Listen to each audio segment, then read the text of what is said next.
Mandorino, oh ya ya, oh yam chéri, oh ya ya. Bonjour à tous, moi c'est Mwambisi Akekeya, écrivain, danseur, chanteur, essayiste et traducteur-interprète, mais aussi médiateur interculturel et linguistique. Je suis d'abord une personne qui a un très grand respect pour les femmes. Et la femme étant la mère de l'humanité, celle-là en qui on prend force, je pense que s'il fallait rendre hommage à un être humain sur Terre, on devrait commencer par la femme. Et le premier single que j'ai sorti, je l'ai intitulé Merci Maman. Je chante pour ma maman, simplement parce que c'est la personne que j'aime le plus dans ce monde. Et je me dois bien de lui dédier une chanson pour lui dire merci pour tout ce qu'elle a fait pour moi. Je ne saurais, citer tout ce qu'elle a fait. Elle le sait, je le sais aussi profondément et je ne peux que lui être reconnaissant. Je t'ai quitté maman pour venir étudier. Depuis l'aéroport, j'avais le cœur en émoi. Assis dans le Boïma, je ne pensais qu'à toi. Arrivé en Europe, j'avais les yeux bien gonflés. Dans la vie d'un homme, une maman est très importante. Une maman n'est pas seulement celle-là qui l'a mis au monde. Une maman, c'est aussi une amie, une sœur, une grand-mère, une collaboratrice, une collègue.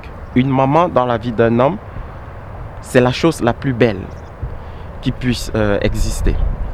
Style traditionnel africain, j'aime pas trop appeler les musiques africaines traditionnelles, ce sont des musiques classiques. Parce que à mon sens, traditionnel est un peu péjoratif. Alors pourquoi avoir choisi le style classique africain? Permettez que je l'appelle ainsi. Parce que nous sommes africains, je valorise la femme, toutes les femmes du monde, mais aussi et surtout la femme africaine. Et je ne pouvais le faire de manière claire et sincère qu'avec des classiques africains. C'est pourquoi j'ai choisi ce rythme. En plus, c'est un rythme que j'adore et c'est un rythme dans lequel je me retrouve parce qu'il est mien. Étant africain, nous nous sommes rendus compte que nous sommes africains de nom. Nous ne sommes pas africains à l'africaine. Africain à l'africaine, cela veut dire valoriser l'Afrique. Mettre en avant les produits africains, mettre en avant notre spiritualité, notre culture, notre mode de vie. Ce qui n'est pas le cas. Ça se comprend à partir du moment où depuis plus de 500 ans, les Africains ont été, je dirais, lobotomisés, formatés et on leur a imposé un autre système. Et lorsqu'on se rend compte qu'en suivant le système des autres, on ne saurait s'en sortir. En abandonnant notre système à nous pour suivre le système des autres, on ne saurait rejoindre les deux bouts. Il est normal qu'on rappelle aux autres que faites attention, vous venez de quelque part, vous avez quelque chose qui fait de vous, qui fait votre particularité, qui fait votre richesse. Vous gagnerez beaucoup à rentrer dans votre spiritualité. Alors, ce combat, c'est de faire comprendre aux Africains qu'ils ne sont pas les derniers de tous. Bien au contraire, ils sont les premiers. Il suffit qu'on cherche. Et ils doivent se baser d'abord sur leur spiritualité, sur leur culture, avant de s'ouvrir au monde. Cela les permet d'avoir un point fixe, un point de départ qui leur permettra de mieux appréhender le monde. La culture, c'est le point de départ de tout homme, de tout être humain. C'est vrai, la tradition fait partie de la culture, parce que la tradition, c'est le mode de vie. La culture, c'est la façon d'être, ou bien la civilisation, tout ça, c'est une autre appellation de la culture. Et le corps qui me manque, avec le foie coco, la banane malaxée, le plantain pilé avec les haricots noirs. Ces plats sont super importants. À partir du moment où on est, où on vient de quelque part, mais on ne sait pas quels sont les principes, quelles sont les valeurs de ce quelque part, ou bien on piétine les valeurs de ce quelque part et on valorise plutôt les valeurs de l'autre part, on ne saurait s'épanouir dans la vie. Donc je pense et je dis que la culture ou la tradition a une place vitale dans la vie d'un être humain et qui l'abandonne ne retrouvera jamais le chemin et ne saura s'en sortir. C'est une évidence. On m'avait invité un soir à Casinetta di Lugagnano, c'est dans le nord de Milan, pour un show. Et j'ai pris le micro, j'ai mis le single, le beat Ben Sikin de Kushwa Banda. Et puis j'ai pris le micro, j'ai dit au public, c'était tous des Italiens, dès que je chante, vous répondez oh ya ya. Et puis c'est comme ça que c'est parti. Oh maman Dorino, oh ya ya, oh maman Dorino, oh ya. Mais déjà ce refrain, je l'avais, ils ont tellement apprécié, tout le monde applaudissait oh ya ya, oh ya ya, oh ya. Et puis cette chanson m'est restée en tête. Le lendemain, j'arrive au boulot et c'est comme ça qu'en 15 minutes, j'ai pu écrire toutes les paroles. Parce que le oh ya, cela m'est revenu. Toute la journée, je l'avais en tête. Et puis je me suis dit, comment accompagner, comment trouver maintenant les paroles pour donner ce refrain. C'était ainsi. Et puis il y a certains qui, quand ils me rencontraient à Milan dans le métro, ils disaient oh ya, oh ya ya, oh ya ya. Bon, voilà comment j'ai écrit cette chanson. Mais vraiment, c'est arrivé comme ça.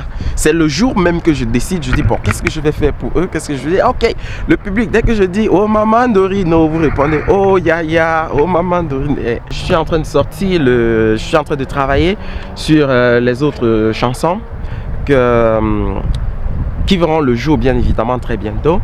L'enregistrement sera fait, je vais continuer dans le même rythme.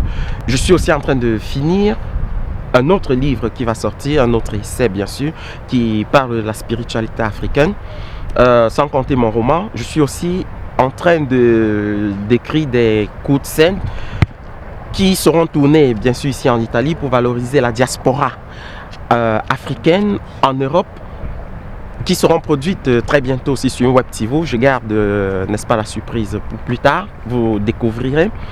Ce qui motive ma collaboration avec la maison Vision Production, c'est que c'est une maison d'abord sérieuse, travailleur. Et vous savez, quand on veut réussir dans la vie, ça ne sert à rien de se faire nourrir de promesses.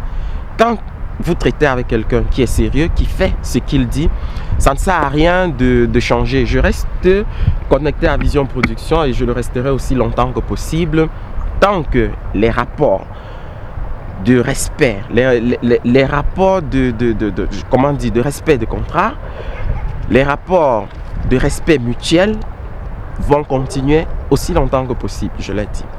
Un dernier mot, je remercie très sincèrement mes ancêtres, ces personnes qui ont rejoint l'au-delà, mais qui continuent à être un tremplin entre le divin et moi. Ces personnes grâce à qui je suis, ces personnes grâce à qui je marche la tête haute, parce que je sais que j'ai les protections pour toujours. Je remercie toutes les femmes du monde pour le bien-être qu'elles apportent à l'être humain que nous sommes et surtout aux hommes. Nous devons mentionner que sans les femmes, les hommes, ils ne sont rien. Je remercie tous mes collaborateurs, toutes les personnes qui ont contribué et qui continuent de contribuer de près ou de loin aux réalisations que je suis en train d'apporter, soit dans le livre, soit dans le clip, soit dans les chansons. Je ne saurais les citer tous. Je remercie, pour finir, le Dieu Tout-Puissant à qui va exclusivement, non les prières, mais les louanges. C'est ça, dans la spiritualité africaine. Merci à tous. Restez connectés avec Vision Production et avec moi, Mbessiake. Les belles choses restent à venir. Pipo, Manoron, wait and see. Ciao. Maman, tu me manques, oh. Maman, tu me manques, oh. Maman, tu me manques, oh. Maman, tu me manques, oh.